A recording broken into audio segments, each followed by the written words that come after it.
이건 단순한 사고가 아니에요. 회장님이 위험해요. 새벽 4시 무인 항만에서 일하는 평범한 셔틀 기사 윤도겸. 오늘도 반복될 일상이라고 생각했어요. 하지만 VIP 손님을 태운 순간 모든 게 달라졌습니다. 브레이크가 늦게 반응하고 통신이 두절됐어요. 그리고 거대한 무인 크레인이 제 차를 향해 움직이기 시작했습니다. 누군가 이걸 의도했어. 완벽하다던 자동화 시스템에 균열이 생긴 거예요. 그 승객은 바로 세광로지스 회장, 서정필. 제가 그를 구한 순간부터 저는 거대한 음모의 중심에 서게 됐습니다. 과연 이 항만에는 무슨 비밀이 숨겨져 있는 걸까요? 그리고 저는 살아남을 수 있을까요? 사연 시작 전 무료로 할 수 있는 구독과 좋아요를 눌러주시고 어디서 듣고 계신지 댓글 남겨주시면 그곳으로 행복과 행운이 가득히 다가가기를 바라겠습니다. 새벽 4시 해원항의 무인 부두는 기계음만이 가득했어요. 거대한 크레인들이 스스로 움직이며 컨테이너를 옮기고 자동 셔틀들이 정해진 경로를 따라 조용히 미끄러지듯 달렸습니다. 저는 윤도겸, 34살의 야간 셔틀 기사예요. 이 항만에서 일한 지 3년째 매일 밤 같은 경로를 반복하며 살아왔습니다. 오늘도 평범한 밤이 될 거라 생각했어요. 관제실에서 호출이 왔습니다. 도겸 씨, 오늘 VIP 운송 배정됐어요. 세광로지스 회장님이십니다. 세광로지스, 이 항만을 소유한 재벌 기업이에요. 회장을 직접 태운다는 건 3년 만에 처음이었습니다. 저는 서둘러 전용 셔틀로 향했어요. 검은색 차체가 반짝이는 최신형 자동 셔틀. 평소 제가 모는 낡은 차량과는 차원이 달랐습니다. 승객 대기실 앞에 도착하자 78살의 노인이 보좌진과 함께 나왔어요. 서정필 회장, 언론에서 봤던 것보다 훨씬 야위어 보였습니다. 안전하게 부탁하네.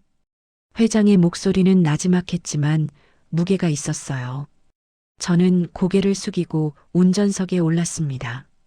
시동을 걸자 대시보드의 자동 운행 모드가 활성화됐어요.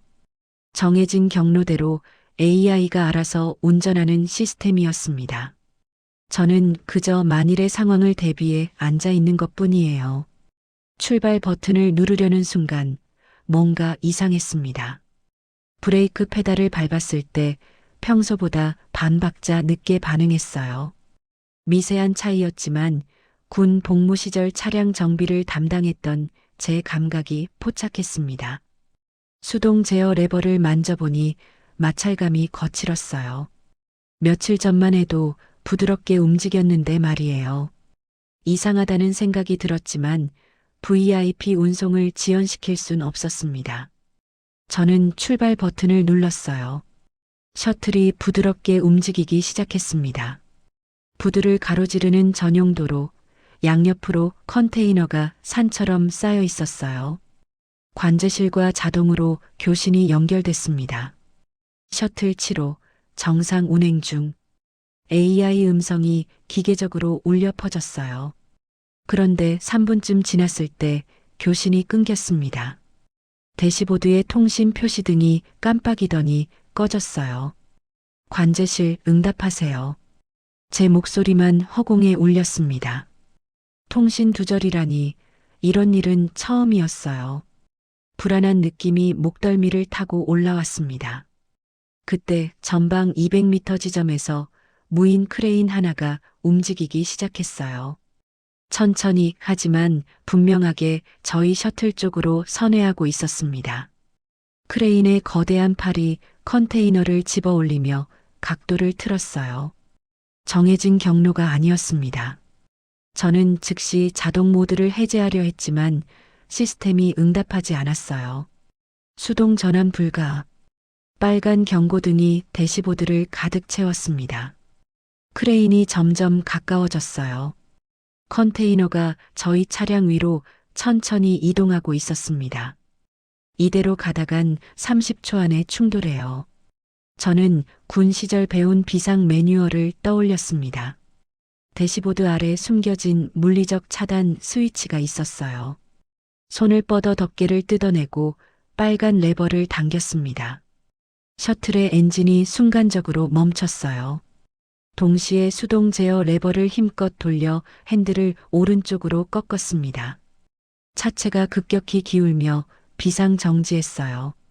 바로 그 순간 거대한 컨테이너가 저희가 방금 전까지 있던 자리를 스쳐 지나갔습니다. 쾅 하는 소리와 함께 컨테이너가 도로 위에 떨어졌어요.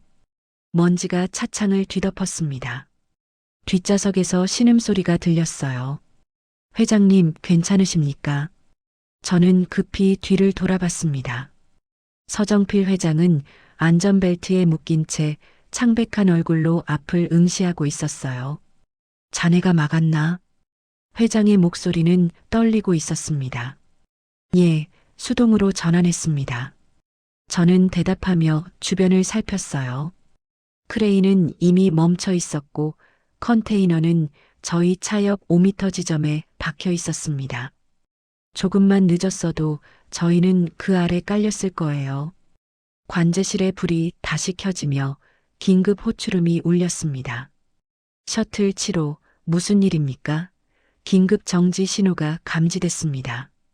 저는 송신 버튼을 눌렀어요. 크레인 비정상 작동으로 인한 충돌 직전 상황, 수동 회피했습니다. 크레인 작동 이상은 감지되지 않았는데요. 관제실 직원의 당황한 목소리가 들렸어요. 저는 떨어진 컨테이너를 바라봤습니다. 이건 사고가 아니에요. 누군가 의도적으로 설계한 상황이었습니다. 브레이크 지연, 통신 두절, 크레인의 정확한 타이밍, 모두 우연치고는 너무 완벽했어요. 회장이 천천히 말했습니다. 이 일은 외부에 알리지 마시게. 예. 저는 고개를 끄덕였어요. 하지만 한 가지는 확실했습니다. 이 완벽해 보이는 자동화 항만에 누군가 균열을 만들고 있다는 것을요. 그리고 그 목표는 바로 제 옆에 앉아 있는 이 노인이었습니다. 사고 직후 항만 본관으로 향했어요. 서정필 회장의 지시로 응급팀이 대기하고 있었지만 회장은 검사를 거부했습니다. 괜찮네. 자네가 잘 막아줬으니. 회장은 담담하게 말했지만 손이 미세하게 떨리고 있었어요. 저는 본관 3층 회의실에서 대기하라는 지시를 받았습니다. 새벽 5시 창밖으로 해가 떠오르고 있었어요. 항만의 크레인들은 아무 일도 없었다는 듯 여전히 움직이고 있었습니다. 1시간쯤 지났을 때 회의실 문이 열렸어요. 서정필 회장이 들어왔고 그 뒤로 45살쯤 되어 보이는 남자가 따라왔습니다. 소개하지, 내 아들 서도윤이네. 회장의 목소리는 평온했어요. 서도윤은 완벽하게 다림질된 정장을 입고 있었고 금태 안경 너머로 날카로운 눈빛이 저를 훑쳤습니다. 윤도겸 씨라고 들었습니다. 아버지를 구해주셔서 감사합니다. 그의 목소리는 정중했지만 어딘가 기계적이었어요. 진심이 느껴지지 않았습니다. 제 임무였습니다. 저는 짧게 대답했어요. 회장이 의자에 앉으며 말을 이었습니다. 도겸 씨, 자네 경력을 좀 봤네. 제 등에 식은땀이 흘렀어요. 군에서 AI 제어 시스템 담당이었다더군. 그것도 특수 프로젝트에. 회장은 제가 숨기고 싶었던 과거를 정확히 알고 있었습니다. 예, 하지만 그건 오래전 일입니다. 저는 최대한 담담하게 대답했어요. 사고로 전역했다고 되어 있던데. 서도윤이 끼어들었습니다. 구체적으로 어떤 사고였습니까? 그의 질문은 마치 신문 같았어요. 시스템 오작동으로 인한 훈련 중 사고였습니다. 다행히 인명피해는 없었고요. 저는 짧게 답했습니다. 더 이상 파고들지 않기를 바랐어요. 회장이 손을 들어 아들을 제지했습니다. 도윤, 그만하게. 예, 아버지. 서도윤은 물러섰지만 여전히 저를 의심의 눈초리로 바라보고 있었어요. 회장이 제 쪽으로 몸을 기울였습니다. 자네가 오늘 밤 보여준 판단력, 그건 시스템이 할 수 없는 거네. 시스템은 완벽하지 않습니다. 저는 솔직하게 말했어요. 맞네. 그래서 자네 같은 사람이 필요한 거야. 회장의 눈빛이 진지해졌습니다. 오늘 일은 외부에 알리지 않을 거네. 내부 조사만 진행하겠네. 이해했습니다. 저는 고개를 끄덕였어요. 그리고 자네에게 제안이 하나 있네. 회장이 천천히 말을 이어갔습니다. 내 옆에 있게 비공식 안전 담당으로. 예상치 못한 제안이었어요. 저는 그냥 셔틀 기사입니다. 아니네. 자네는 기계보다 위험을 먼저 감지하는 사람이야. 회장의 목소리에 확신이 담겨 있었습니다. 생각해 볼 시간을 주시겠습니까? 저는 신중하게 물었어요. 물론이네. 하지만 자네 어머니 상황도 고려해 보게. 회장이 서류 한 장을 건넸습니다. 그 안에는 제 어머니의 요양병원 기록이 들어 있었어요. 뇌졸중으로 3년째 입원 중, 보험이 곧 만료된다고 들었네. 제 가슴이 철렁 내려앉았습니다. 어머니의 병원비는 제 월급으로는 감당하기 어려웠어요. 보험이 끊기면 어머니를 계속 병원에 둘 수가 없었습니다. 이 자리를 맡으면 의료비 전액 지원과 함께 현재 급여의 3배를 주겠네. 회장의 제안은 거절하기 어려운 것이었어요. 저는 서류를 내려다봤습니다. 어머니의 사진이 보였어요. 건강하셨을 때의 환한 미소가 아직도 선명했습니다. 알겠습니다. 하겠습니다. 저는 고개를 들어 회장을 바라봤어요. 좋은 선택이네. 회장이 만족스러운 표정을 지었습니다. 서도윤은 아무 말 없이 저를 바라보고 있었어요. 그의 표정에서 불편함이 느껴졌습니다. 회의가 끝나고 저는 복도로 나왔어요. 서도윤이 뒤따라 나왔습니다. 윤도겸 씨, 그가 저를 불렀어요. 예. 저는 돌아섰습니다. 아버지는 나이가 드셔서 판단력이 흐려지신 것 같습니다. 그의 목소리는 차가웠어요. 무슨 말씀이신지. 이 회사는 자동화로 성장했습니다. 사람의 감이나 직관 같은 건 필요 없어요. 서도윤이 한 걸음 다가왔습니다. 실수하지 마세요. 한 번의 실수도 용납되지 않을 겁니다. 그는 경고하듯 말하고는 돌아섰어요. 저는 그의 뒷모습을 바라봤습니다. 이 자리가 단순히 회장을 보호하는 일만은 아니라는 걸 직감했어요. 저는 보호 대상이지만 동시에 제거 대상이 될 수도 있었습니다. 창밖으로 해원항의 전경이 보였어요. 끝없이 펼쳐진 컨테이너들과 쉬지 않고 움직이는 크레인들. 완벽해 보이는 이 시스템 어딘가에 균열이 있었고 그 균열은 저를 향해 다가오고 있었습니다. 제 선택이 옳았는지는 알 수 없었어요. 하지만 어머니를 위해서라면 이 위험한 게임에 뛰어들 수밖에 없었습니다. 새벽 6시 저는 본관을 나와 주차장으로 향했어요. 제 낡은 차에 시동을 걸며 생각했습니다. 앞으로 어떤 일이 기다리고 있을까? 그리고 오늘 밤의 사고는 정말 우연이었을까? 아니면 누군가 의도한 것이었을까? 답은 아직 알 수 없었지만 한 가지는 확실했어요. 이제 저는 단순한 셔틀 기사가 아니었습니다. 세광로지스의 권력 다툼 한가운데에 서게 된 거예요. 그리고 그 중심에는 서정필 회장과 그의 아들 서도윤이 있었습니다. 이틀 뒤 저는 세광로지스의 정식 직원이 되었어요. 비공식 안전 담당이라는 직함과 함께 특별 출입증을 받았습니다. 회장 직속이라는 표시가 박힌 금색 카드였어요. 이걸로 항만 내 모든 구역에 출입할 수 있습니다. 인사팀 직원이 설명했습니다. 단 지하 통제 구역만은 별도 승인이 필요해요. 지하 통제 구역이라는 말이 귀에 걸렸어요. 거긴 뭐 하는 곳입니까? AI 메인 서버와 전력 공급 시스템이 있는 곳이에요. 보안상 제한 구역입니다. 직원은 간단히 답하고는 다른 서류로 넘어갔습니다. 첫 임무는 사고가 발생했던 구역의 안전 점검이었어요. 저는 오전 10시에 항만 관제센터로 향했습니다. 관제센터는 본관 2층에 위치한 거대한 공간이었어요. 벽면을 가득 채운 모니터들이 항만 곳곳을 실시간으로 보여주고 있었습니다. 윤도겸입니다. 안전 점검차 왔습니다. 저는 담당자에게 신분증을 보여줬어요. 아, 회장님 직속으로 오신 분이시군요. 젊은 남자 직원이 어색하게 웃으며 자리에서 일어났습니다. 필요한 자료는 뭐든 말씀하세요. 사고 당일 크레인 작동 기록을 보고 싶습니다. 저는 곧바로 본론으로 들어갔어요. 직원의 표정이 미묘하게 굳었습니다. 그건 이미 본사에 제출됐는데요. 다시 한번 확인하고 싶습니다. 저는 물러서지 않았어요. 직원은 잠시 망설이다가 컴퓨터를 조작했습니다.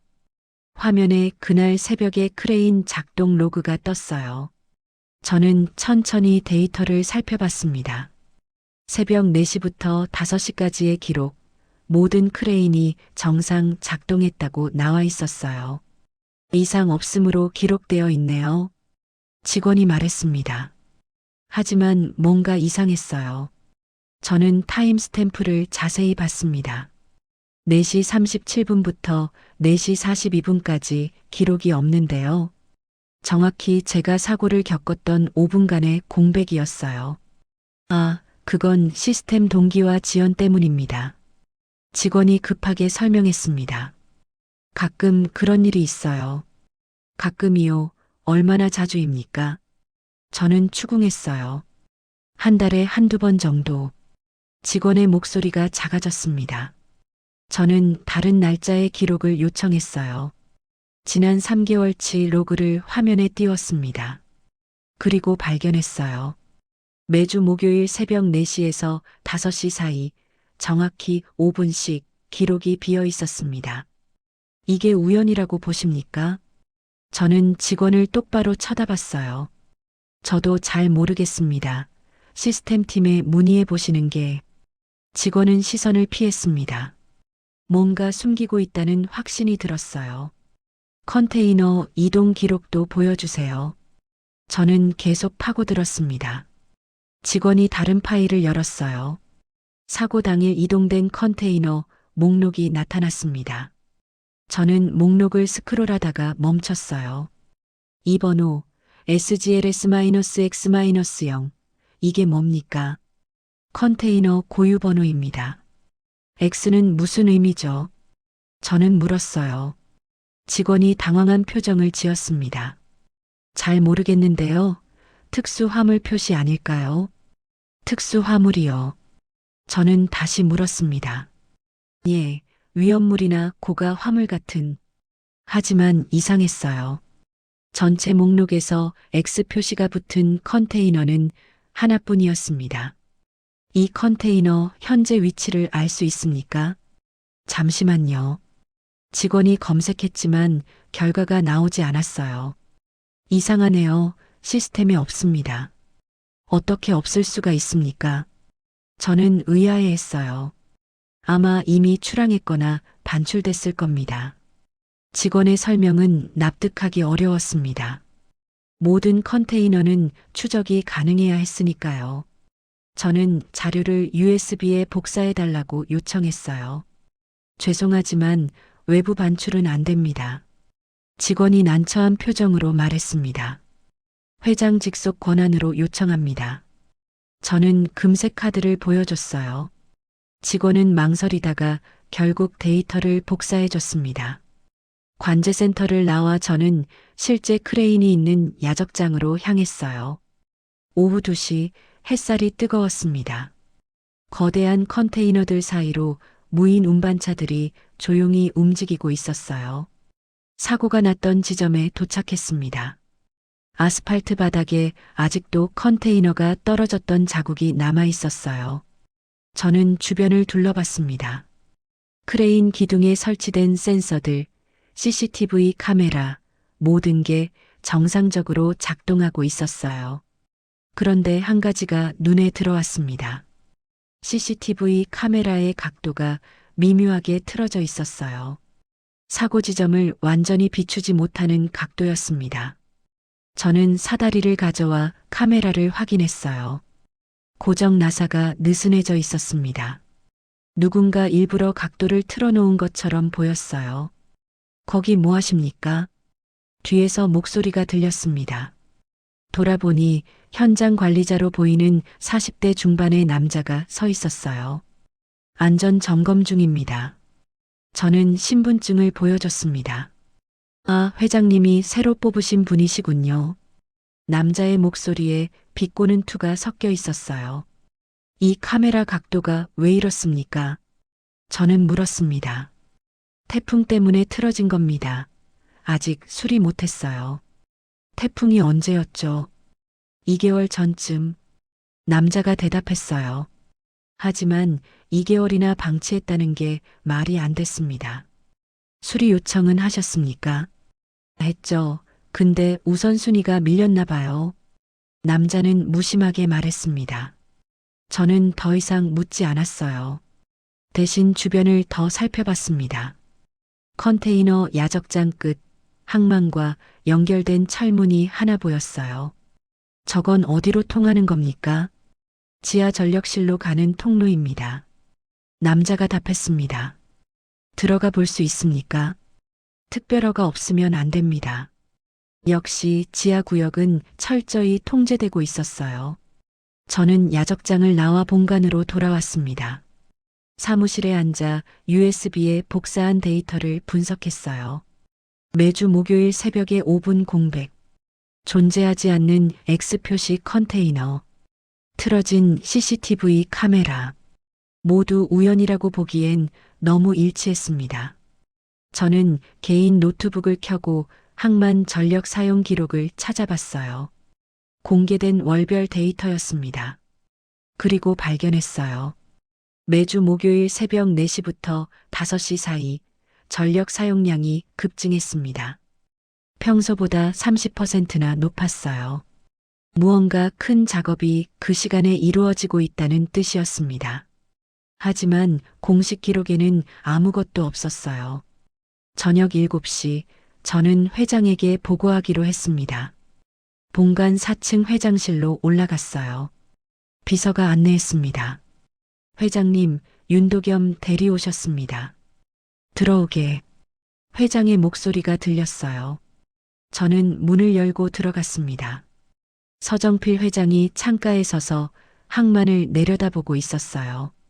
조사는 어떻게 됐나? 회장이 물었습니다. 이상한 점들을 발견했습니다.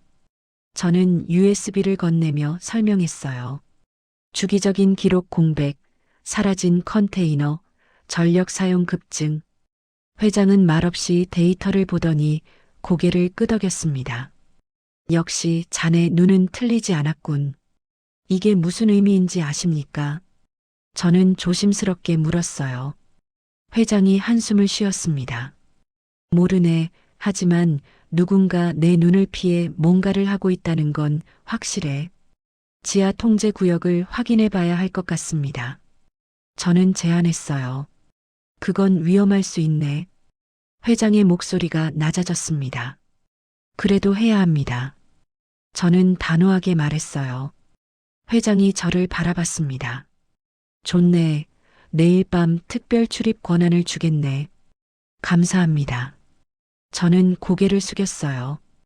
회장실을 나와 복도를 걷는데 누군가 저를 지켜보는 느낌이 들었습니다. 돌아봤지만 아무도 없었어요. 하지만 확신했습니다.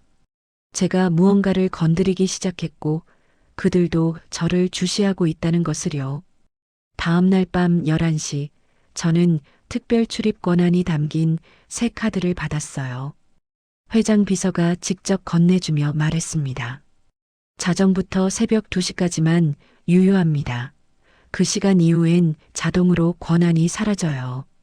단 2시간의 제한된 시간이었습니다. 알겠습니다. 저는 카드를 받아 주머니에 넣었어요.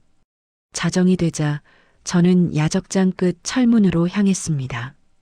어둠 속에서 항만의 크레인들이 거대한 그림자를 들이우고 있었어요.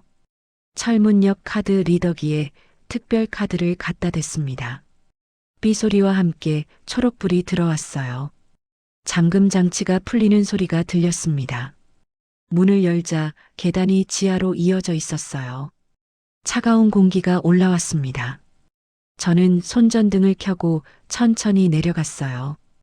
20여 개의 계단을 지나자 긴 복도가 나타났습니다. 양옆으로 파이프들이 빼곡히 설치되어 있었어요.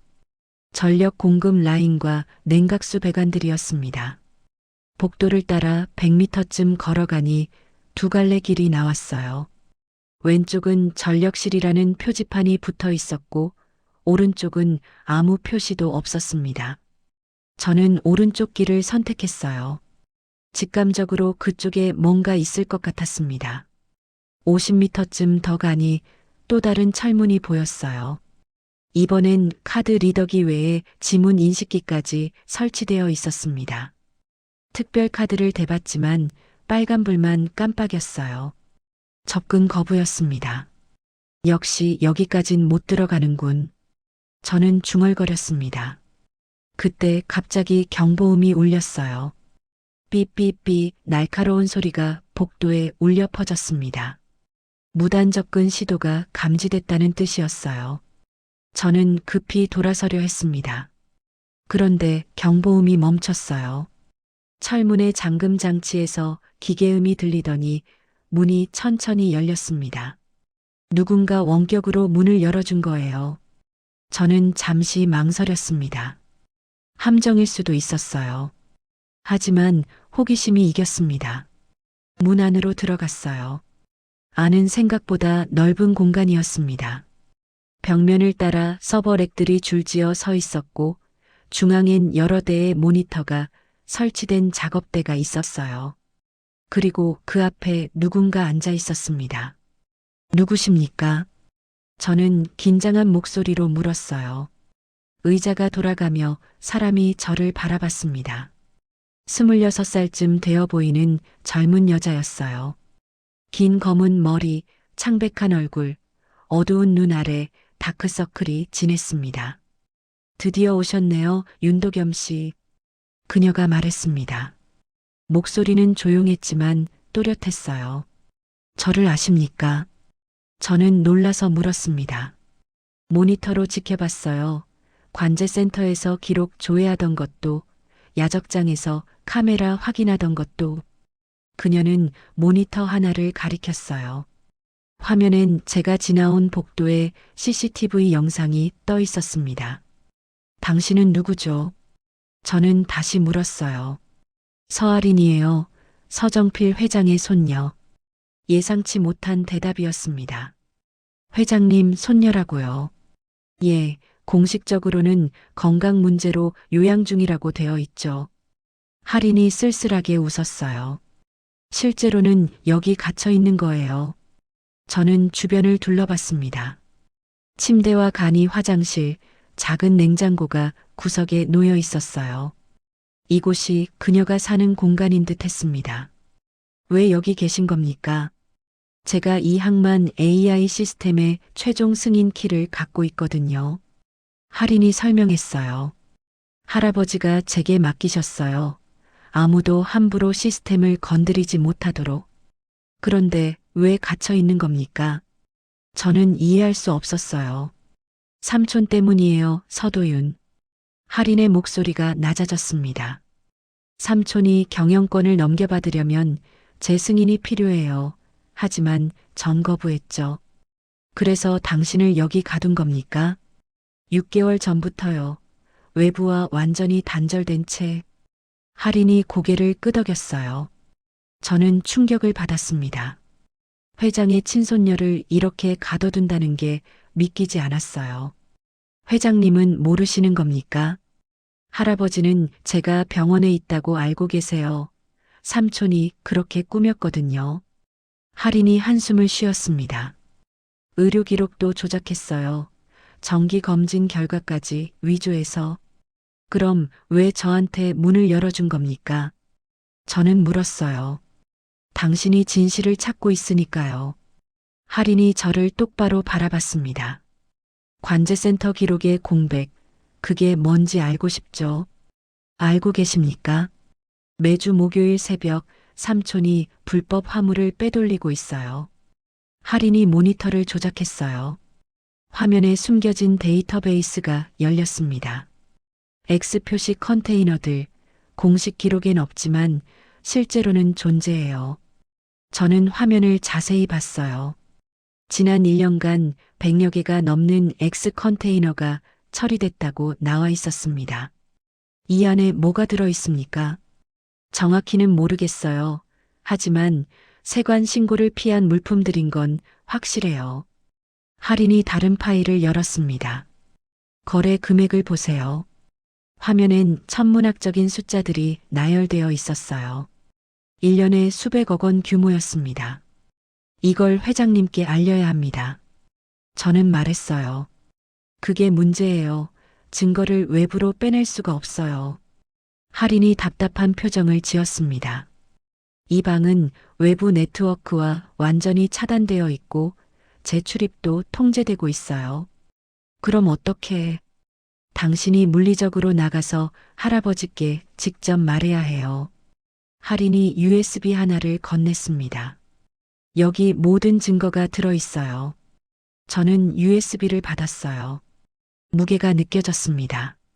이게 서도윤을 무너뜨릴 결정적 증거였어요. 하지만 조심하세요. 할인이 경고했습니다. 삼촌은 당신을 주시하고 있을 거예요. 제거하려 할 수도 있어요. 알고 있습니다. 저는 USB를 주머니에 넣었어요. 그나저나 어떻게 저를 도와주신 겁니까? 아까 경보도 끄고. 이 시스템은 제가 설계했어요.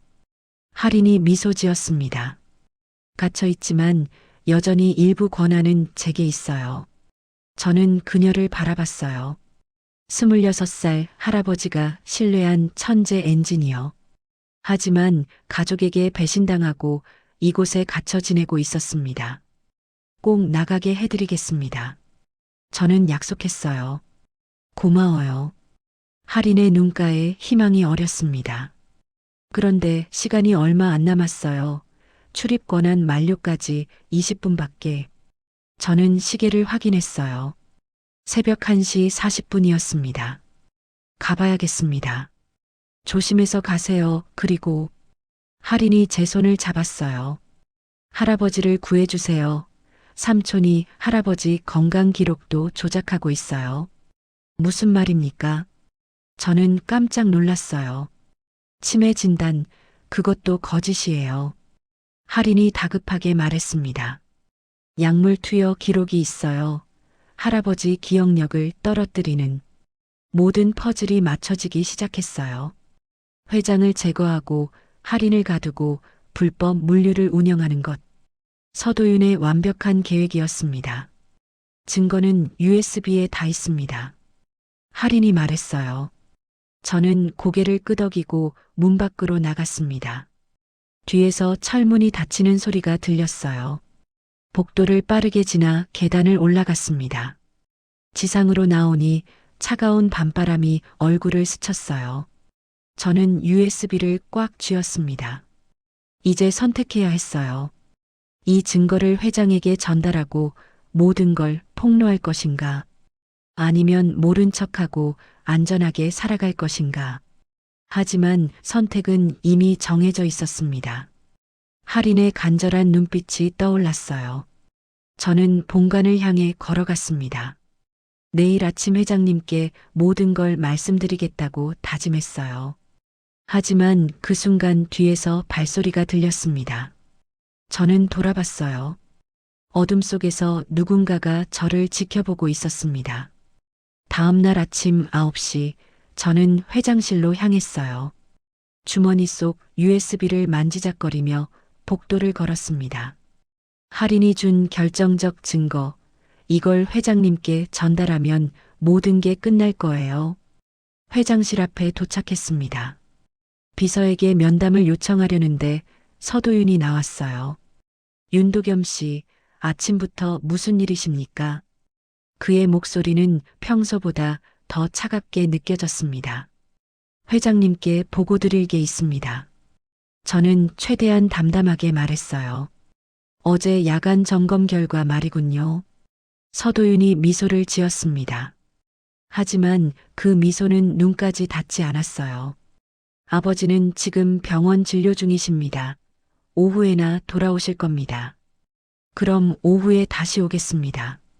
저는 돌아서려 했어요. 잠깐만요. 서도윤이 저를 불렀습니다. 오늘 오전 11시에 시구역 화물 점검 일정이 잡혀 있습니다. 시구역이요. 저는 처음 듣는 곳이었어요. 예, 냉동 컨테이너 보관 구역입니다. 안전 담당자로서 확인해 주셔야 합니다. 서도윤이 태블릿을 건넸습니다. 화면엔 점검 지시서가 떠 있었어요. 혼자 가셔도 됩니다. 자동 시스템이 안내할 겁니다. 뭔가 석연치 않았지만 거부할 명분이 없었습니다. 알겠습니다. 저는 태블릿을 받았어요. 서도윤은 만족스러운 표정으로 고개를 끄덕이고 사라졌습니다. 10시 50분, 저는 시구역으로 향했어요. 항만 북쪽 끝, 다른 구역과 떨어진 독립된 건물이었습니다. 회색 철제 건물 앞에 도착하니 자동문이 열렸어요. 안으로 들어서자 차가운 공기가 온몸을 감쌌습니다. 영하 20도로 유지되는 냉동 창고였어요. 점검 구역까지 안내하겠습니다. AI 음성이 울려 퍼졌습니다. 바닥에 파란 LED 라인이 켜지며 길을 안내했어요. 저는 그 선을 따라 걸었습니다. 양옆으로 거대한 냉동 컨테이너들이 줄지어 서 있었어요. 3분쯤 걸어가니 밀폐된 검사실이 나타났습니다. 이곳에서 대기해 주십시오. 담당자가 곧 도착합니다. AI가 안내했어요. 저는 검사실 안으로 들어갔습니다. 작은 방이었어요. 책상 하나와 의자, 그리고 냉동 장비 제어 패널이 있었습니다. 문이 뒤에서 닫혔어요. 저는 시계를 확인했습니다. 11시 정각이었어요. 5분이 지났습니다. 아무도 오지 않았어요. 10분이 지났습니다. 여전히 조용했습니다. 뭔가 이상하다는 생각이 들었어요. 문을 열려고 손잡이를 잡았습니다. 하지만 움직이지 않았어요. 잠겨 있었습니다. 문을 열어주십시오. 저는 AI에게 말했습니다. 대답이 없었어요. 시스템 응답하십시오. 여전히 침묵뿐이었습니다. 그때 환기구에서 나던 바람 소리가 멈췄어요. 공기 순환이 중단된 겁니다. 저는 제어 패널을 확인했습니다. 화면에 빨간 경고등이 떠 있었어요. 환기 시스템 중단, 수동 복구 필요. 밀폐된 공간에서 환기가 중단되면 산소 농도가 떨어집니다. 서서히 질식하게 되는 거예요. 저는 급히 문을 두드렸습니다. 여기 사람 있습니다. 문 열어주세요. 아무 응답이 없었어요. 손으로 문을 세게 쳤지만 두꺼운 철문은 꿈쩍도 하지 않았습니다. 심장이 빠르게 뛰기 시작했어요. 이건 사고가 아니었습니다. 누군가 의도적으로 저를 여기 가둔 거예요. 서도윤의 얼굴이 떠올랐습니다. 제어 패널을 다시 봤어요. 비상 연락 버튼이 있었지만 작동하지 않았습니다. 통신도 차단된 상태였어요. 저는 주머니에서 휴대폰을 꺼냈습니다. 신호가 없었어요.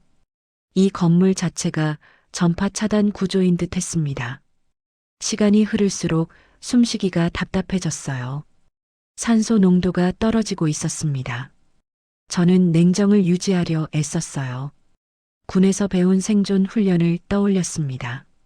밀폐 공간에서는 움직임을 최소화하고 호흡을 천천히 해야 해요. 산소 소비를 줄이는 겁니다. 저는 바닥에 앉아 심호흡을 했습니다. 그리고 주변을 다시 살폈어요. 천장의 환기구, 벽면의 배관, 제어 패널. 뭔가 탈출구가 있을 거예요. 20분이 지났습니다. 머리가 어지러워지기 시작했어요. 산소 부족 증상이었습니다. 눈앞이 흐릿해졌어요. 이대로 가다간 30분 안에 의식을 잃을 겁니다. 그때 주머니 속 USB가 떠올랐어요. 할인이 준 증거. 여기서 죽으면 모든 게 끝나는 겁니다. 저는 다시 일어섰습니다. 제어 패널을 자세히 들여다봤어요. 비상 수동 밸브 위치가 표시되어 있었습니다. 천장 환기구 옆이었어요. 하지만 높이가 3m는 되어 보였습니다. 책상을 끌어다 밑에 놓았어요. 의자를 그 위에 올렸습니다. 불안정했지만 다른 방법이 없었습니다. 저는 조심스럽게 올라갔어요. 책상이 삐걱거렸지만 버텨줬습니다. 의자 위에 올라서니 천장에 손이 닿았어요. 환기구 옆 작은 금속 덮개가 보였습니다. 힘껏 당기자 덮개가 열렸어요. 안에 빨간 레버가 있었습니다. 수동 밸브였어요. 저는 레버를 시계 반대 방향으로 돌렸습니다. 삐하는 소리와 함께 환기구에서 바람이 나오기 시작했어요. 신선한 공기가 들어왔습니다. 저는 안도의 한숨을 쉬었어요. 의자에서 내려와 바닥에 주저앉았습니다. 숨을 크게 들이마셨어요. 살았습니다. 하지만 문은 여전히 잠겨 있었어요. 환기는 복구했지만 여기서 나갈 방법이 필요했습니다. 그때 주머니에서 진동이 느껴졌어요. 휴대폰이었습니다. 신호가 잡힌 거예요. 화면을 보니 문자 메시지가 와 있었습니다. 발신자는 알 수 없는 번호였어요. 북쪽 벽 하단 비상 패널, 코드 7438, 할인이었습니다. 그녀가 어떻게든 통신을 복구하고 메시지를 보낸 거예요. 저는 북쪽 벽을 살폈습니다. 바닥 가까이 작은 패널이 있었어요. 손으로 열자 숫자 키패드가 나타났습니다. 7438을 입력했어요. 딸각 소리와 함께 문이 잠금이 풀렸습니다. 저는 문을 밀고 밖으로 나갔어요. 복도는 여전히 조용했습니다. 아무도 없었어요. 저는 건물 밖으로 뛰어나갔습니다. 바깥에 따뜻한 햇살이 얼굴을 감쌌어요. 살아났다는 실감이 들었습니다. 휴대폰을 다시 확인했어요. 할인에게서 또 다른 메시지가 와 있었습니다. 조심하세요. 사고 보고서가 이미 준비되어 있어요. 당신이 실수로 갇혔다가 구조됐다는 내용으로. 서도윤은 치밀했습니다. 저를 제거하려다 실패하면 사고로 위장할 계획이었던 거예요. 만약 제가 죽었다면 단순 안전사고로 처리됐을 겁니다. 저는 주차장으로 향했어요. 차에 시동을 걸고 항만을 빠져나갔습니다. 회장님을 직접 만나야 했어요. 병원이든 어디든 찾아가서 USB를 전달해야 했습니다. 오후 2시 저는 세광의료원에 도착했어요. 회장님이 정기 검진을 받는다는 병원이었습니다. 안내 데스크에 물었어요. 서정필 회장님 어느 층에 계십니까? VIP 병동 8층입니다. 직원이 친절하게 안내했습니다. 8층에 올라가니 경호원 2명이 복도를 지키고 있었어요. 회장님 면담 신청합니다. 저는 신분증을 보여줬습니다. 죄송합니다. 검진 중이라 면회가 불가능합니다. 경호원이 정중히 거절했어요. 긴급한 업무 보고입니다. 그래도 안 됩니다. 서도윤 이사님 지시사항입니다. 역시 서도윤이 차단하고 있었어요. 저는 복도에서 기다리기로 했습니다. 1시간이 지났어요. 2시간이 지났습니다. 오후 4시가 되어서야 회장실 문이 열렸어요. 서정필 회장이 휠체어를 타고 나왔습니다. 그 뒤로 서도윤과 의료진이 따라왔어요. 회장님, 저는 다가갔습니다. 회장이 저를 보더니 멍한 표정을 지었어요. 누구신가? 회장의 목소리는 힘이 없었습니다. 저 윤도겸입니다, 회장님. 윤도겸. 회장이 고개를 갸우뚱했어요. 마치 저를 처음 보는 것 같았습니다. 아버지, 피곤하십니다. 서도윤이 끼어들었어요. 윤 씨, 나중에 이야기하시죠. 아닙니다. 지금 당장. 저는 물러서지 않았습니다. 회장님께 드릴 게 있습니다.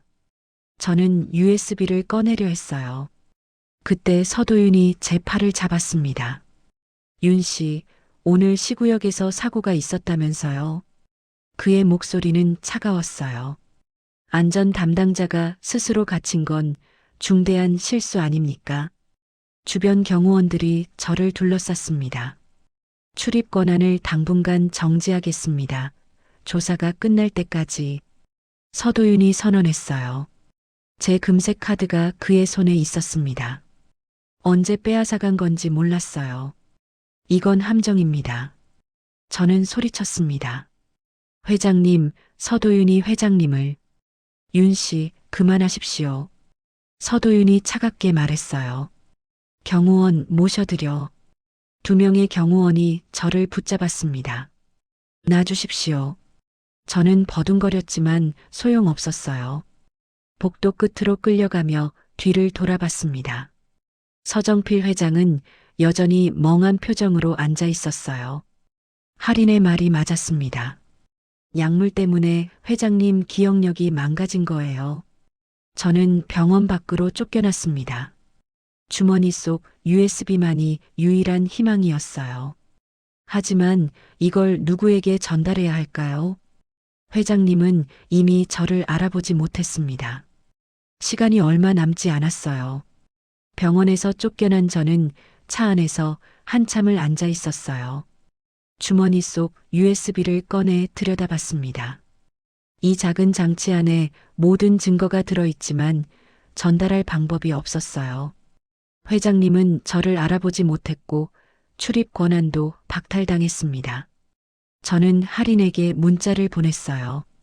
회장님 상태가 심각합니다. 저를 기억하지 못하십니다. 3분 후 답장이 왔습니다. 알고 있어요. 오늘 밤 뉴스를 보세요. 저는 시계를 확인했어요. 오후 5시였습니다. 집으로 돌아가 뉴스를 기다렸어요. 저녁 9시 메인 뉴스가 시작됐습니다. 앵커의 목소리가 울려 퍼졌어요. 세광로지스 서정필 회장이 중증 치매 진단을 받았다는 소식입니다. 화면에 회장의 사진이 떴습니다. 오늘 오후 세광로지스 측은 공식 발표를 통해 서정필 회장이 지난 6개월간 알츠하이머 치매를 알아왔으며 더 이상 경영 업무 수행이 어렵다고 밝혔습니다. 제 손에서 리모컨이 떨어졌어요. 이에 따라 장남인 서도윤 전무가 임시 대표이사 직무를 승계하며 다음 주 이사회에서 공식 경영권 이양이 논의될 예정입니다. 화면이 바뀌며 서도윤이 나왔습니다. 기자회견장이었어요. 아버지의 건강 악화는 가족 모두에게 고통스러운 일입니다. 서도윤의 목소리는 침착했습니다. 하지만 회사는 계속 운영되어야 하며 저는 아버지께서 평생 일궈온 유산을 지킬 책임이 있습니다. 기자들의 플래시가 터졌어요. 회장님 상태는 정확히 어떻습니까? 한 기자가 물었습니다. 전문의 소견에 따르면 중기 알츠하이머로 일상적 판단력이 현저히 저하된 상태입니다. 서도윤이 답했어요. 저는 텔레비전을 껐습니다. 완벽한 시나리오였어요. 회장을 무력화시키고 경영권을 합법적으로 가져가는 것. 할인을 격리시켜 승인키를 통제하고 불법 물류로 돈을 벌어온 것. 모든 퍼즐이 맞춰졌습니다. 휴대폰이 울렸어요. 할인이었습니다. 맞죠? 그녀의 목소리가 들렸습니다. 예, 이제 어떻게 하죠? 저는 무력하게 물었어요. 제가 의료 기록을 해킹했어요. 할인이 말했습니다. 할아버지 치매 진단서 완전히 조작된 겁니다. 증거가 있습니까? 예, 실제 검사 결과와 제출된 결과가 달라요. 할인의 목소리에 분노가 섞여 있었어요. 약물 투여 기록도 확보했습니다. 기억력 저하를 유발하는 약물이에요. 그걸 어떻게 공개하죠? 저는 물었습니다. 내일 밤이 마지막 기회예요. 할인이 긴박하게 말했어요. 다음 주 월요일 이사회에서 경영권 이양이 결정되면 끝입니다. 내일 밤이요. 예, 삼촌이 불법 화물을 처리하는 날이에요. 목요일 새벽. 할인이 설명했습니다. 그때 현장을 잡아서 경찰에 신고하고 동시에 의료 기록 조작을 폭로하는 겁니다. 혼자서 어떻게 합니까? 저는 난감했어요. 저도 나갈 겁니다. 할인의 목소리가 결연했습니다. 시스템 긴급 차단 권한을 사용해서 항만 전체를 멈출 거예요. 위험합니다. 알아요. 하지만 할아버지를 구할 마지막 기회예요. 할인이 말했습니다. 도와주시겠어요? 저는 망설이지 않았어요. 물론입니다. 고마워요. 내일 밤 11시에 지하 관제실로 오세요. 출입 권한이 없는데요. 제가 열어드릴게요. 걱정 마세요.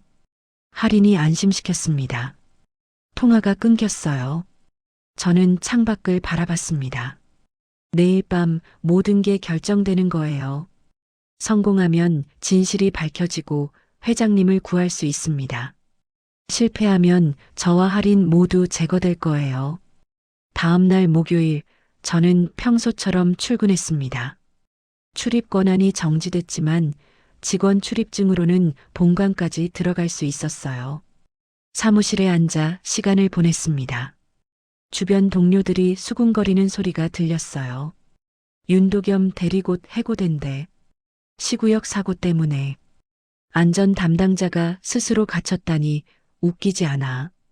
저는 아무렇지 않은 척했어요. 오후 6시 퇴근 시간이 됐습니다. 저는 본관을 나와 차로 향했어요. 하지만 항만을 떠나지 않고 근처 편의점 주차장에 차를 세웠습니다. 밤 11시까지 5시간을 기다렸어요. 편의점에서 샌드위치를 사 먹고 차 안에서 대기했습니다. 10시가 됐어요. 저는 차에서 내려 걸어서 항만으로 향했습니다. 야간 경비를 피해 야적장 쪽으로 우회했어요. 11시 정각 지하로 내려가는 철문 앞에 도착했습니다. 카드를 대보니 여전히 빨간불이었어요. 권한이 없었습니다. 3분이 지났어요. 문이 열리지 않았습니다. 할인이 실패한 건가 하는 불안이 엄습했어요. 그때 삐소리와 함께 초록불이 들어왔습니다. 문이 열렸어요. 저는 재빨리 안으로 들어갔습니다. 계단을 내려가 복도를 지나 관제실 문 앞에 섰어요. 문이 저절로 열렸습니다. 할인이 모니터 앞에 앉아 있었어요. 오셨네요. 그녀가 돌아보며 말했습니다. 얼굴이 창백했지만 눈빛은 결연했어요. 준비됐습니까? 저는 물었습니다. 예, 새벽 4시에 불법 컨테이너가 도착해요. 할인이 화면을 보여줬어요. X-1247번호로 등록되어 있습니다. 내용물은 뭡니까? 확실하진 않지만 밀수품일 가능성이 높아요. 할인이 다른 파일을 열었습니다. 과거 기록을 보면 대부분 고가 전자제품이나 귀금속이었어요. 경찰에 신고는 했습니까? 아직이요. 현장을 잡아야 확실한 증거가 되니까. 할인이 설명했어요. 컨테이너가 도착하고 개봉되는 순간 신고할 겁니다. 저는 고개를 끄덕였습니다. 제 역할은 뭡니까? 현장 촬영이요. 할인이 작은 카메라를 건넸어요. 저는 여기서 시스템을 통제할게요. 윤도겸 씨는 야적장에서 실제 장면을 찍어주세요. 알겠습니다. 저는 카메라를 받았어요. 그리고 이것도 할인이 서류 뭉치를 건넸습니다. 할아버지 의료 기록 조작 증거예요. 원본과 위조본 비교 자료입니다. 저는 서류를 펼쳐봤어요. 정밀한 분석이었습니다. 검사 날짜 조작, 결과 수치 변경, 담당 의사 서명 위조까지. 이 정도면 충분합니다. 저는 서류를 가방에 넣었어요. 시간이 얼마 안 남았어요. 할인이 시계를 봤습니다. 3시 50분에 컨테이너가 입항합니다. 저는 자리에서 일어났어요. 그럼 야적장으로 가겠습니다. 조심하세요.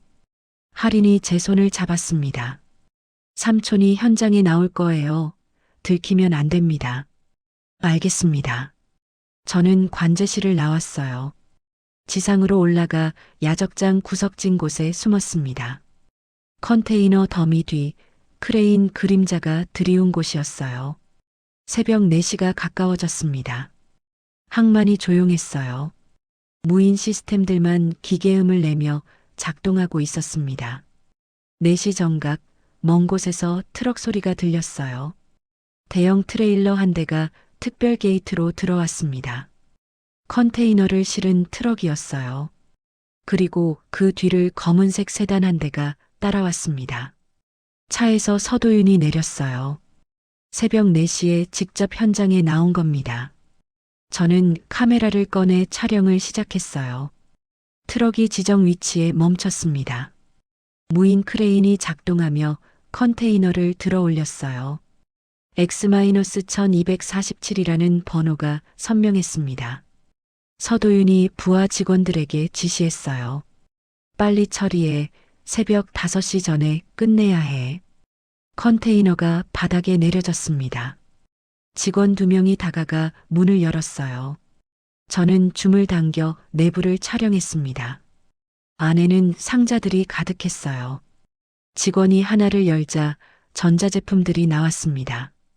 최신 스마트폰과 태블릿이었어요. 세관 신고 없이 들여온 거야. 서도윤의 목소리가 들렸습니다. 장부에 기록하지 말고 바로 트럭에 옮겨. 결정적 증거였어요. 저는 계속 촬영했습니다. 그때 제 뒤에서 발소리가 들렸어요. 누군가 다가오고 있었습니다. 저는 급히 몸을 숨겼어요. 하지만 늦었습니다. 거기 누구야? 경비원의 목소리가 들렸어요. 손전등 빛이 저를 비췄습니다. 윤도겸 대리 아닙니까? 경비원이 다가왔습니다. 여긴 왜 나왔어요? 출입 정지 상태 아니었습니까? 저는 순간적으로 판단했어요. 도망칠 수는 없었습니다. 긴급 점검 지시를 받았습니다. 저는 거짓말을 했어요. 누구한테요? 경비원이 의심스러운 눈초리로 물었습니다. 그때 뒤에서 목소리가 들렸어요. 무슨 일인가? 서도윤이었습니다. 그가 이쪽으로 걸어왔어요. 저와 눈이 마주쳤습니다. 윤도겸 씨, 이 시간에 여기서 뭐 하는 겁니까? 서도윤의 목소리는 차가웠어요. 회장님 지시로. 저는 최대한 담담하게 대답했습니다. 회장님은 지금 병원에 계십니다. 서도윤이 한 걸음 다가왔어요. 거짓말하지 마십시오. 저는 뒤로 물러섰습니다. 카메라 줘보시죠. 서도윤이 손을 내밀었어요. 저는 카메라를 꽉 쥐었습니다. 거부하시겠습니까? 서도윤이 경비원들에게 눈짓했어요. 3명의 경비원이 저를 둘러쌌습니다. 카메라를 내놓으십시오. 한 경비원이 다가왔어요. 저는 선택의 여지가 없었습니다. 카메라를 건넸어요. 서도윤이 카메라를 받아 화면을 확인했습니다. 방금 촬영한 영상들이 그대로 남아 있었어요. 역시 서도윤이 냉소를 지었습니다. 무단 침입에 영업 비밀 촬영까지. 그는 카메라를 바닥에 던졌어요. 카메라가 콘크리트에 부딪히며 산산조각 났습니다. 윤도겸 씨, 당신은 오늘로 해고입니다. 서도윤이 선언했어요. 그리고 경찰에 신고하겠습니다. 무단 침입과 산업 스파이 혐의로. 제 계획이 무너지고 있었어요. 하지만 아직 포기할 수 없었습니다. 당신이야말로 불법 밀수를 하고 있지 않습니까? 저는 소리쳤어요.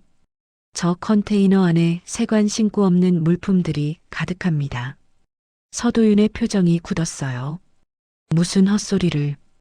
X-1247 컨테이너 지난 1년간 100개가 넘는 불법 화물. 저는 계속 말했습니다. 당신이 회장님을 속이고 사업을 해왔다는 걸 다 알고 있습니다. 서도윤이 손을 들어 저를 제지했어요. 경비, 저 사람 잡아. 경비원들이 제 팔을 붙잡았습니다. 그때 항만 전체에 사이렌이 울렸어요. 비상경보였습니다. 긴급 상황, 모든 자동 시스템 강제 종료. AI 음성이 크게 울려 퍼졌어요. 주변의 크레인들이 멈추기 시작했습니다. 컨베이어 벨트가 정지했어요.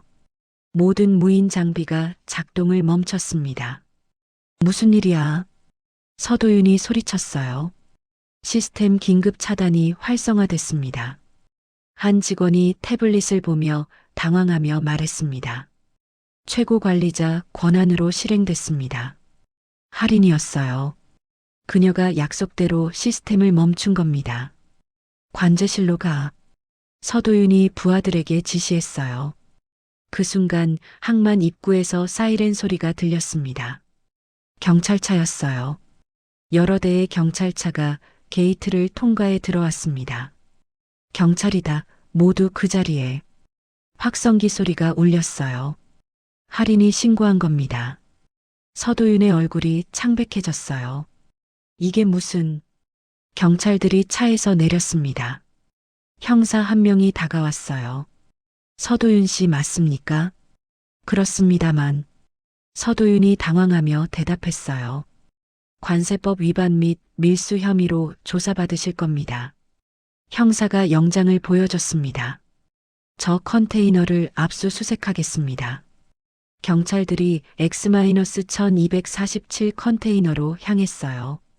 상자들을 하나씩 열어 내용물을 확인했습니다. 신고 없는 전자제품 다량 발견. 한 경찰이 보고했습니다. 서도윤이 제게로 시선을 돌렸어요. 그의 눈에 분노가 타올랐습니다. 당신이 한 짓이군. 당신이 먼저 시작한 일입니다. 저는 담담하게 말했어요. 회장님을 속이고 손녀를 가둔 것도 불법 사업을 한 것도 증거가 있습니까? 서도윤이 비웃었어요. 있습니다. 뒤에서 목소리가 들렸습니다. 모두가 돌아봤어요. 할인이었습니다. 그녀가 지하에서 올라와 우리 쪽으로 걸어오고 있었어요. 창백한 얼굴이었지만 걸음은 확고했습니다. 할인. 서도윤이 놀라서 말했어요. 어떻게 나왔어? 시스템 긴급 차단 권한으로요. 할인이 냉정하게 답했습니다. 할아버지가 제게 주신 마지막 안전장치였죠. 그녀가 USB를 꺼냈어요. 여기 모든 증거가 있습니다. 할인이 형사에게 건넸습니다. 지난 1년간의 불법 화물거래 기록, 회장님 의료 기록 조작, 저를 감금한 CCTV 영상까지. 형사가 USB를 받았어요. 이것도 증거로 제출하겠습니다. 그건 조작된 거야. 서도윤이 소리쳤습니다. 저 애가 정신병을 앓고 있어요. 망상에 빠진 거라고. 저는 정상입니다. 할인이 차분하게 말했어요. 오히려 삼촌이 할아버지께 약물을 투여해 치매인 것처럼 꾸몄죠. 말도 안 돼. 서도윤이 부인했습니다. 의료진이 진단한 결과야. 매수된 의료진이죠. 할인이 서류를 꺼냈어요. 원본 검사 결과와 제출된 결과가 다릅니다. 여기 비교 자료가 있어요. 형사가 서류를 받아 확인했습니다. 이건 심각한 문제네요. 형사가 서도윤을 바라봤어요. 서도윤 씨, 동행하셔야겠습니다. 잠깐만요. 서도윤이 뒤로 물러섰습니다. 이건 오해입니다. 조사실에서 해명하시죠. 2명의 경찰이 다가가 서도윤의 팔을 잡았어요. 내가 누군지 알아. 서도윤이 소리쳤습니다. 세광로지스 대표야. 함부로 대하지 마. 현재는 용의자십니다. 형사가 냉정하게 말했어요.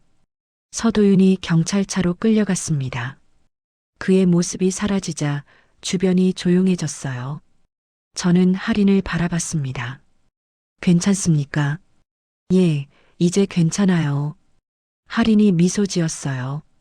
6개월 만에 처음 보는 편안한 표정이었습니다. 할아버지를 만나러 가야 해요. 함께 가시죠. 저는 말했어요. 새벽 5시 하늘이 밝아오고 있었습니다. 우리는 병원으로 향했어요. VIP 병동에 도착하니 간호사가 놀란 표정을 지었습니다. 할인 양, 언제 퇴원하셨어요? 지금 할아버지 만나러 왔어요. 할인이 말했습니다. 병실 문을 열었어요. 서정필 회장이 침대에 누워 계셨습니다.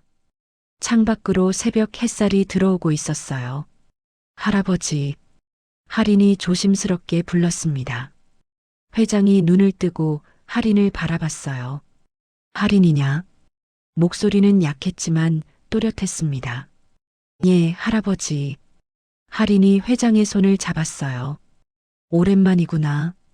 회장이 손을 들어 할인의 머리를 쓰다듬었습니다. 왜 이리 야위었니? 괜찮아요. 이제 다 끝났어요. 할인의 눈에 눈물이 맺혔어요. 회장이 저를 봤습니다.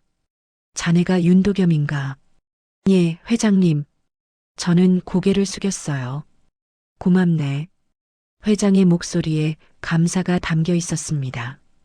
할인이를 구해줘서, 그리고 진실을 밝혀줘서 제 임무였습니다. 저는 대답했어요. 창밖으로 해가 완전히 떠올랐습니다. 긴 밤이 끝나고 새로운 아침이 시작됐어요. 항만의 크레인들이 다시 움직이기 시작했습니다. 하지만 이제는 달랐어요.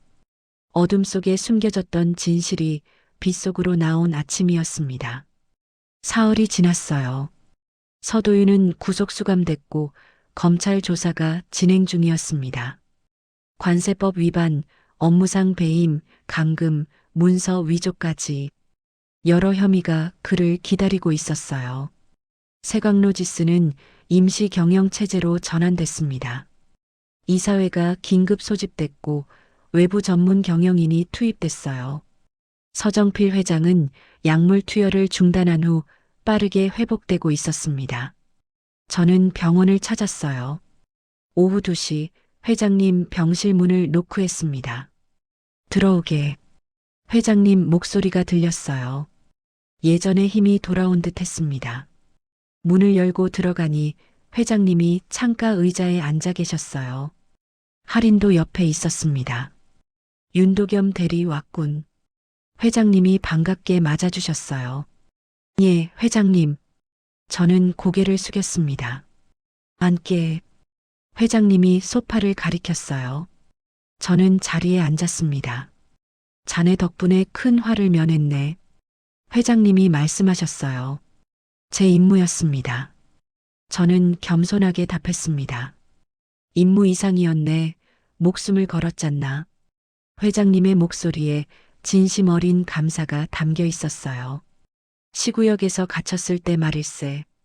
저는 그날을 떠올렸습니다. 질식할 뻔했던 순간이요. 괜찮았습니다. 자네가 없었다면 나도 할인이도 어떻게 됐을지 모르네. 회장님이 할인을 바라봤어요. 할인은 예전보다 훨씬 건강해 보였습니다. 창백했던 얼굴에 혈색이 돌았고 눈빛도 밝아졌어요. 할아버지, 윤도겸 씨에게 제안하셨어요. 할인이 물었습니다. 아직이네. 회장님이 저를 똑바로 바라봤어요. 윤도겸 대리, 아니 윤도겸 씨. 회장님이 정중하게 호칭을 바꾸셨습니다. 세광로지스의 안전이사로 와주지 않겠나? 예상치 못한 제안이었어요. 안전이사요. 그렇네. 전 부서의 안전관리를 총괄하는 임원직일세. 회장님이 설명하셨습니다. 자네만큼 시스템의 허점을 찾아내는 사람이 없더군. 저는 잠시 생각했어요. 임원이라니 3개월 전만 해도 저는 야간 셔틀 기사였습니다. 감사합니다만 저는 조심스럽게 말했어요. 제게는 너무 큰 자리 같습니다. 왜 그렇게 생각하나? 회장님이 물으셨어요. 저는 경영 경험도 없고 학벌도 평범합니다. 솔직하게 말했습니다. 학벌이 사람을 구하나 경험이 진실을 밝히나. 회장님이 고개를 저으셨어요. 자네는 옳은 일을 했네. 그게 가장 중요한 자격일세. 할인이 끼어들었습니다. 윤도겸 씨, 우리 회사엔 당신 같은 사람이 필요해요. 그녀의 눈빛이 진지했어요. 시스템만 믿지 않고 사람의 감각을 신뢰하는 사람. 저는 창밖을 바라봤습니다. 항만이 보였어요. 여전히 크레인들이 움직이고 컨테이너들이 정렬되어 있었습니다. 하지만 이제는 달랐어요. 어둠 속 비밀이 사라진 깨끗한 항만이었습니다. 생각해 볼 시간을 주시겠습니까? 저는 물었어요. 물론일세, 충분히 고민하게. 회장님이 웃으셨습니다. 병실을 나와 복도를 걷는데 할인이 따라왔어요. 잠깐만요. 그녀가 저를 불렀습니다. 예. 저는 걸음을 멈췄어요. 정말 고마워요. 할인이 말했습니다. 저를 구해줘서, 할아버지를 지켜줘서 당연한 일을 했을 뿐입니다. 저는 답했어요. 당연한 일이 아니에요. 할인이 고개를 저었습니다. 대부분 사람들은 위험하면 도망가요. 당신처럼 맞서 싸우지 않아요. 그녀가 손을 내밀었어요. 앞으로 같이 일하고 싶어요. 안전 이사님. 저는 미소 지으며 그녀의 손을 잡았습니다. 아직 수락하지 않았는데요. 하실 거 알아요. 할인이 장난스럽게 웃었어요. 6개월 만에 보는 그녀의 진짜 웃음이었습니다. 일주일 후 저는 결정을 내렸어요. 세광로지스 안전 이사직을 수락했습니다. 어머니 병원비도 회사에서 전액 지원하기로 했어요. 더 나은 병원으로 옮겼고 전담 의료진이 배치됐습니다.